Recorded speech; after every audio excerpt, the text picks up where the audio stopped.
এ নিয়ে আরও বিস্তারিত আলোচনা করব। আমাদের সঙ্গে অনলাইনে যুক্ত হচ্ছেন বিআইবিএম এর সাবেক মহাপরিচালক ডক্টর তৌফিক আহমেদ চৌধুরী।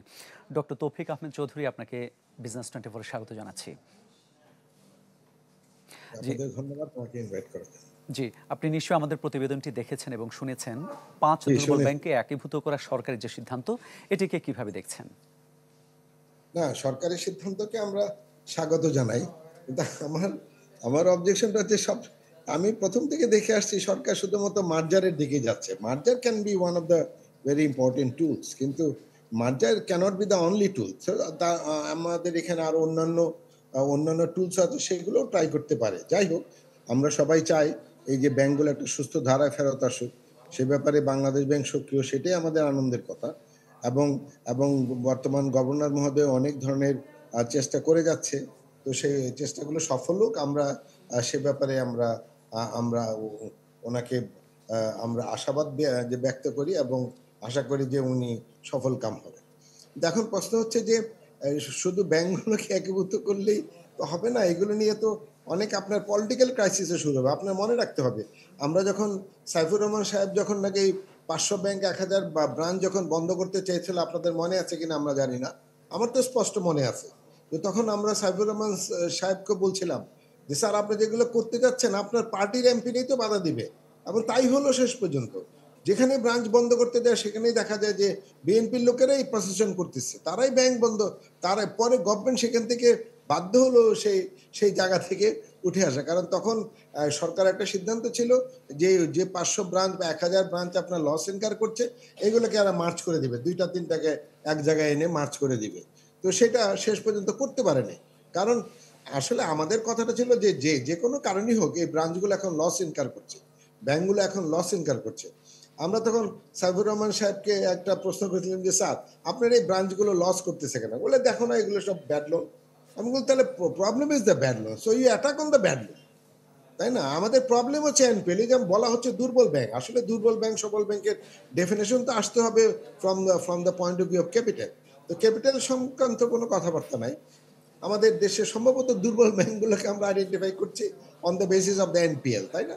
যে ব্যাংকের এনপিএল বেশি সে ব্যাংক তত দুর্বল, যে ব্যাংকের এনপিএল কম সে ব্যাংক তত সবল। ওকে, তো দুর্বল ব্যাংক সবল ব্যাংকের ডেফিনেশনও আমাদের আসলে ঝামেলা আছে। যাই হোক, তো এখন এখন প্রশ্ন হচ্ছে যে এই আমার তো এই ব্যাংকগুলো আপনি লাইসেন্স দিয়েছেন, এটা সঠিকভাবে দিয়েছেন না বেঠিকভাবে দিয়েছেন, ওই আলোচনায় না যেও আমরা এখন বলতে পারি যে সামহাও একটা ফাইন্যান্সিয়াল ইনফ্রাস্ট্রাকচার আপনার ক্রিয়েট হয়েছে, তাই না? তো এগুলোকে কিভাবে সার্ভাইভ করানো যায়, তাই না? এগুলোকে যদি আপনি সব যদি একসাথে যদি আপনি যদি মার্চ করে দেন, এবং মার্জিং এর ফলাফল কি হবে, মার্চ করতে গেলে পারবেন কিনা, সেখানে তো পলিটিক্যাল রেজিস্ট্যান্স আসবে, আই ক্যান টেল ইউ। কারণ আমার মনে আছে তো সেই সময়কার আপনার মানে আপনার তৎকালীন সময়ে যে যে আপনার যে সমস্ত পজিশন গুলো হয়েছিল, পলিটিক্যাল রেজিস্ট্যান্স যেগুলো আসছিল, তাই না? তো তো ওই ধরনের পলিটিক্যাল রেজিস্ট্যান্স এখন আসবে আবার। তো জি, এই জি স্যার, আপনি রাজনৈতিক একটা সংকটের কথা বলছেন। আবার সরকার চাইছে যে কি ৩ থেকে ৪ বছর তারা তাদের মতো করে চালাবে এবং গ্রাহকদের আস্থার বিষয়টা রয়েছে। গ্রাহকদের আস্থা আসলে ফিরবে এই ভূমিকায়? আসলে গ্রাহকদের আস্থা মানে ফেরাতে তো হবে সরকারকেই, তাই না? আসলে এখন এই যে বিভিন্ন ব্যাংক যে আপনার টাকা পয়সা দিতে পারে না ডিপোজিটরদের, তাই না? এটার দায়িত্বটা কার? এই আস্থাটা ফিরিয়ে আনা। এই আস্থা ফিরিয়ে আনতে গেলে ডেফিনিটলি আসলে ব্যাংক ম্যানেজমেন্টের তো একটা দায়িত্ব আছে। প্লাস সেন্ট্রাল ব্যাংক, সরকার সবারই দায়িত্ব আছে। কারণ ব্যাংকের এই ব্যবসাটাই কিন্তু আস্থার ব্যবসা। ফাইন্যান্সিয়াল সেক্টরের ব্যবসাটাই আস্থার ব্যবসা। আস্থা যদি কোনো কারণে নষ্ট হয়ে যায়, তাহলে কিন্তু এই ব্যবসাটাই আর টিকবে না। মানে এই এবং গ্রাহকদের যদি আস্থা বা স্পেশালি ডিপোজিটরের আস্থা না থাকলে আপনার আপনি আপনি আপনি ফান্ড মোবিলাইজ করবেন কিভাবে? তারপরে আপনার ফান্ডের লেন্ডিং এর প্রশ্ন আসবে, তাই না? তো সুতরাং আস্থা আপনাকে ফিরিয়ে আনতেই হবে। এবং আস্থা ফিরিয়ে আনার জন্য যত কিছু করার প্রয়োজন, ব্যাংকগুলোকে শক্তিশালী করা, বা এই যে ব্যাংকগুলোকে যদি আপনার যদি সুস্থ ধারা ফিরিয়ে আনতে হয়, এনপিএল গুলো উদ্ধার করা, এবং এবং কিছু যারা নাকি ইচ্ছাকৃত খেলাপি, তাদেরকে শাস্তি প্রদান করা, এরকম ভাবে আপনার আস্থাটা ফিরিয়ে আনতে হবে।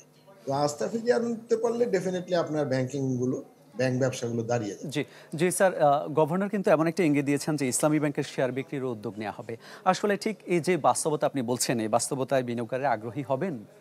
সেটি আমারও তো সন্দেহটা সেখানেই।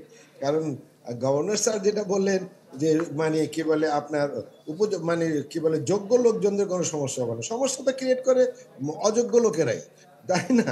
তো ওনার জন্য কি যোগ্য লোকদের সবাই রাখতে চাবে, মানে অযোগ্য লোকরা যখন মিছিল শুরু করবে, আগুন দিবে, রাস্তাঘাট ভাঙবে, এগুলো করবে, তখন আমরা কি আপনি গিয়ে ম্যানেজ করবেন? সব সময় তো অযোগ্য লোকজনদের প্রেশারে পড়ি তো আমরা আমাদেরকে মানে কি বলে কম্প্রোমাইজ গুলো করতে হয়, তাই না? সুতরাং ওদের কথা মনে রাখতে হবে যে কিভাবে আপনি তাদেরকে ট্যাকেল করবেন এই অযোগ্য লোকজনদের। শুধু যোগ্য লোকজনদের উপর ভরসা মানে করা যাবে না। স্যার, অনেক ধন্যবাদ আপনাকে আমাদের সময় দেওয়ার জন্য। দর্শক, আমাদের সঙ্গে যুক্ত হয়েছিলেন বিআইবিএম এর সাবেক মহাপরিচালক ডক্টর তৌফিক আহমেদ চৌধুরী।